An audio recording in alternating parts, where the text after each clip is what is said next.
Le philosophe Bernard-Henri Lévy est avec nous sur ce plateau. Bonsoir. Bonsoir. Merci d'avoir répondu à notre invitation. Je crois que c'est la première fois que vous vous exprimez en France depuis la commission de ces attentats du 13 novembre.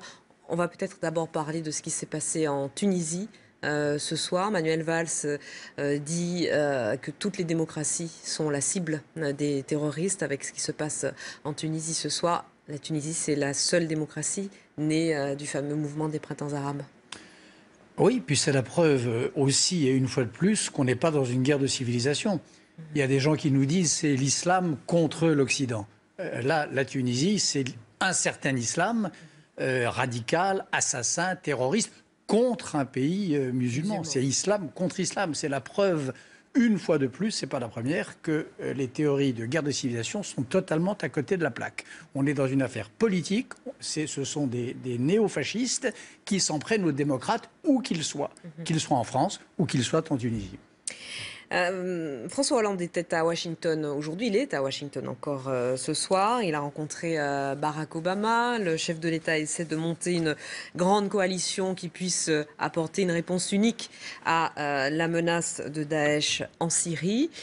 Écoutez ce que Barack Obama en a dit. Il a estimé que nous avions déjà vaincu de plus grands périls et que donc nous sommes en mesure également de vaincre l'organisation terroriste État islamique. Nous devons nous rappeler que nous avons fait face à des menaces plus graves. Le communisme, le fascisme, la Première Guerre mondiale, la Deuxième Guerre mondiale, la guerre froide. Et à chaque fois, nous sommes sortis victorieux. Donc nous pouvons vaincre l'État islamique, dit Barack Obama, mais pour vaincre le fascisme, il a fallu transiger avec des gens comme Staline. Il a fallu faire alliance avec eux. Mais justement, comme il vient de le dire, et il a totalement raison, Daesh, c'est pas le nazisme. Daesh, c'est quelques milliers d'assassins, de gangsters, oui, 30 000, d'accord, qui se réclament de l'islam, qui ont pris un petit État entre la Syrie et l'Irak. Enfin, on est très loin de l'Allemagne nazie. Et ils sont beaucoup plus faibles qu'on ne le croit. Donc Barack Obama a raison, mais justement, raison de plus. Qu'on s'en débarrasse, qu'on en vienne à bout. Toutes ces grandes puissances alliées dans une ou deux coalitions depuis des mois contre l'organisation terroriste État islamique n'ont pas réussi à s'en défaire. Jusqu'à présent, parce qu'elles n'ont pas vraiment décidé de gagner cette guerre. Il y a une chose que nous savons. Chaque fois que les gens de Daesh ont trouvé en face d'eux des vrais soldats, c'est-à-dire les Kurdes, et en particulier les Peshmerga, ils ont été battus. Chaque bataille, depuis un an, entre les Kurdes et Daesh, les Kurdes ont gagné et Daesh a reculé. Ils sont très braves, entre guillemets, quand il s'agit de décapiter des otages ou de s'en prendre à des jeunes gens au Bataclan, mais ils sont beaucoup moins courageux lorsqu'ils ont en face d'eux des vrais soldats. Donc, oui, aujourd'hui, ils détiennent Raqqa en Syrie, ils détiennent une bonne part, environ 15 à 20% du territoire irakien. Ils ont un trésor de guerre, ils vendent du pétrole à des pays qui sont censés leur faire la guerre, justement. Donc, ils sont quand même en position de force. Oui, mais ils sont en position de force. Leur force, c'est notre faiblesse. Je pense que ça n'est pas très compliqué de les empêcher de vendre leur pétrole. Ou en tout cas, pas très compliqué de ne pas le leur acheter. Deuxièmement, ça ne doit pas être très compliqué d'aider les Kurdes, qui sont la vraie force militaire sur le terrain, à prendre les villes dont vous parlez. Aujourd'hui, les Kurdes vous disent que Tal Afar ou Mossoul sont à quelques heures ou à quelques jours de leurs troupes, pour autant qu'on leur en donne les moyens, c'est-à-dire un peu plus d'armes. Donc aujourd'hui, et c'est pour ça que cette visite de François Hollande à Washington est si importante, on est face à un problème de volonté politique. D'accord, donc la solution, c'est d'aider les Kurdes et pas de transiger avec Bachar al-Assad, pas de faire alliance avec la Russie qui soutient de façon si ostensible le régime de Bachar al-Assad. Soutenir Bachar al-Assad alors qu'on sait que Daesh est un produit de Bachar al-Assad, parce qu'il a libéré les islamistes qui ont formé une partie de l'encadrement de Daesh, parce que Daesh est venu dans le vide politique qu'a créé le terrorisme Bachar al-Assad. C'est une absurdité. On ne combat pas. C'est comme si on demandait à un jumeau d'en abattre un autre. Donc il va falloir que François Hollande le dise à Vladimir Poutine quand il le rencontre à Moscou jeudi. Ah, je pense qu'il faut... Mais François Hollande, vous savez, contrairement à ce que j'entends ici ou là, on parle de tournant diplomatique de François Hollande, il est assez ferme sur le principe. Il continue de dire, et il l'a encore dit, que la solution en Syrie ne passait certainement pas par Bachar el-Assad. Alors là, c'est vrai qu'il y a aujourd'hui une urgence, c'est en effet de casser les reins de cette organisation de criminels qu'est Daesh. Parce qu'il ne faut pas oublier que, bien sûr, il y a des jeunes radicalisés en France, mais enfin, les armes viennent de là-bas, les ordres sont donnés là-bas, les camps d'entraînement sont en Syrie et en Irak. Donc, pour casser le phénomène, son épine dorsale est en Irak et en Syrie. Encore un mot sur Bachar el-Assad. On écoute justement, on va écouter François Hollande, dont vous parliez à l'instant, et Barack Obama. Pas tout à fait d'accord sur l'opportunité ou pas de maintenir Bachar el-Assad au pouvoir. Et en tout cas d'accord sur le fait qu'aujourd'hui, le seul ennemi, c'est Daesh. Écoutez-les. Nous sommes d'accord sur le fait que Bachar peut jouer un rôle plus important s'il veut vraiment vaincre l'État islamique. Nous devons éviter toute escalade qui serait extrêmement dommageable par rapport à la seule cause qui convienne, qui est de lutter contre le terrorisme et contre Daesh. C'est ce que nous avons à faire, les uns et les autres.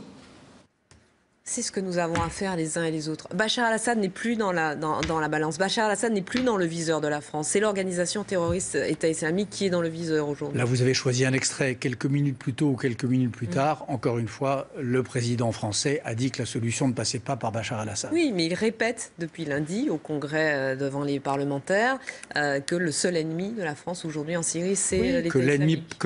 L'ennemi provisoirement principal, c'est Daesh. Je crois qu'on peut le dire ainsi. On ne peut pas faire ni à la France, ni je crois aux États-Unis, le procès de penser qu'ils estimeraient que la solution passe par la dictature de Damas. Et vous avez entendu Barack Obama à l'instant, là, qui dit si Bachar el-Assad veut jouer un rôle... Oui, mais ce n'est pas ce que dit la France. C'est pas ce que dit la France. Et François Hollande, enfin je ne vais pas me faire ici l'avocat de François Hollande qui n'a pas besoin d'avocat, au demeurant, enfin qui a répété que cet homme avait du sang sur les mains et combien de sang? 260 000 morts. C'est tout de même tout à fait considérable. 10 ou 20 fois plus que Daesh à l'heure qu'il est. Alors bien sûr, l'urgence est de briser Daesh, de casser à sa racine ce phénomène dont on a vu les effets ici, mais ça passe certainement pas par la dictature syrienne. Mais ça, il fallait s'en apercevoir d'ailleurs bien avant, par parenthèse. Et c'est plutôt la France ou les États-Unis qui décideront? C'est les États-Unis qui décideront, mais c'est la France qui donne l'élan, qui donne l'impulsion, là, clairement. Cette tournée diplomatique de François Hollande, ce marathon diplomatique, dit bien cela, hein, cette inversion des rôles là, aujourd'hui, entre la France et les États-Unis. C'est la France qui a le leadership et qui prend l'initiative, très, très clairement.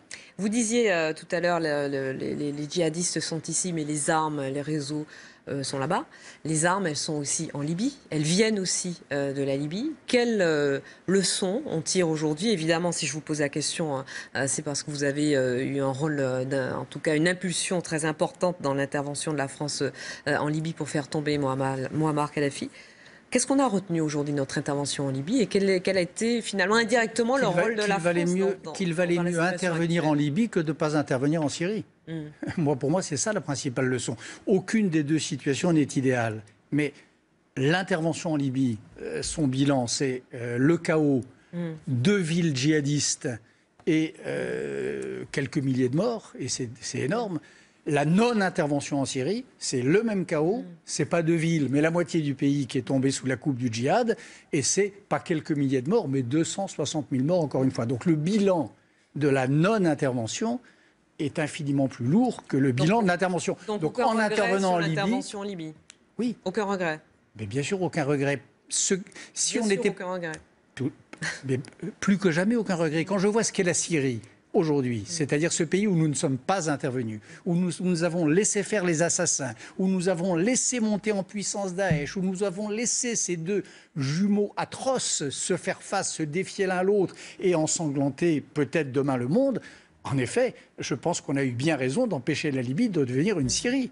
Non pas que la situation soit brillante en Libye, mais c'est pas la Syrie. La Libye est un pays plus sûr que sous Kadhafi. Est-ce qu'aujourd'hui la Libye est un pays où l'on torture moins, où l'on emprisonne moins, ça c'est certain. où l'on se fait moins la guerre que non, c'est un pays où on se fait plus la guerre, mais c'est un pays où on torture moins.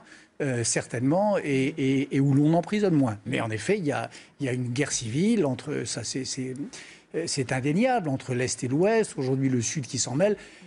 La situation est loin d'être idéale. Mais encore une fois, une Libye où on ne serait pas intervenu, ce serait la Syrie. Et regardez, la Syrie, c'est de cela que nous parlons aujourd'hui. Les djihadistes dont on parle, ceux qui reviennent en France après avoir fait l'académie du djihad, ils ne viennent pas de Libye. Ils viennent de Syrie et parfois d'Irak. C'est là que sont les centres de commandement, les camps d'entraînement. Non. Enfin, en Libye, le centre de la Libye, de deux villes, notamment Sirte et Arawa, qui sont tenues par l'État islamique, c'est quand même un foyer de propagation je connais un peu, des membres de l'État islamique. Non, Derna, ce n'est pas un foyer, c'est une ville isolée. À l'est de la Libye, à côté, près de Tobrouk. Sirte, c'est la ville natale de Kadhafi, ce n'est pas une ville majeure non plus. Aujourd'hui, Tripoli n'est pas entre les mains de l'État islamique, Benghazi non plus. Non, Tripoli est entre les mains d'un gouvernement autoproclamé qui n'est reconnu par personne de la communauté internationale et qui crée énormément de problèmes. Amnesty International parle de centaines de personnes emprisonnées, journalistes, juges, opposants, de centaines d'assassinats perpétrés, de situations de torture. On sait dans quelles conditions épouvantables, parfois d'esclavage, sont tenus des dizaines de milliers de migrants dans des camps libyens, des migrants candidats donc à la migration vers l'Europe. On ne peut pas dire que la Libye aujourd'hui soit un pays où il fait bon vivre. On a déjà eu ce débat, vous et moi, chez Laurent Ruquier, il y a 2 ans. On l'a même eu sur ce plateau. Et on l'a même peut-être sur ce plateau. Je ne vous dis pas que la Libye est un pays de cocagne. Je vous dis qu'aujourd'hui, la question, c'est le Bataclan. La question, c'est le Stade de France. La question, c'est ces réseaux djihadistes que le procureur Molins est en train, avec les policiers français, les juges antiterroristes, sont en train de démanteler. Le cœur nerveux de tout ça, il est du côté de l'État islamique, soi-disant, c'est-à-dire Daesh, à mi-chemin, à cheval sur la Syrie et l'Irak. Et donc vous dites, soutenons les Kurdes, aidons-les, armons-les, finançons-les. Et vous dites également, vous le disiez dans une tribune publiée, enfin dans un éditorial publié dans Le Point la semaine dernière, déployons des troupes au sol. Alors ça, Barack Obama ne veut pas en entendre parler, pour l'instant François Hollande non plus. Je n'ai pas dit déployons des troupes au sol. J'ai dit qu'il fallait... Il y a 2 erreurs symétriques. L'une qui est de dire personne au sol et l'autre qui est de dire, comme je l'entends, il faudrait 300 000 soldats au sol pour vaincre Daesh. Voilà. Non. Daesh, comme l'a dit Barack Obama, c'est un pouvoir, c'est une organisation faible. Cet État autoproclamé est un État fantoche. Quand ils ont en face d'eux les Kurdes désarmés, je vous répète qu'ils détalent comme des lapins. En fait, donc il n'est pas question d'envoyer le corps expédié. Proche des victimes des attentats de Paris. Eh bien, c'est la raison pour laquelle j'aurais aimé que depuis des mois et des mois, on prenne la mesure du danger, qu'on s'aperçoive qu'il y a un cancer qui est en train de naître dans cette région du monde et qu'on le réduise. Bien sûr, c'est bien en pensant aux proches des victimes que je vous dis cela. Dans la coalition qui frappe, qui organise avec la France, avec les États-Unis et en parallèle de la Russie, les frappes en Syrie, la lutte contre Daesh, il y a par exemple l'Arabie Saoudite. Autour de la table à Vienne, on a réussi à mettre l'Arabie Saoudite, l'Iran. Alors la Syrie n'était pas représentée, mais enfin on peut dire qu'elle a été représentée par la Russie.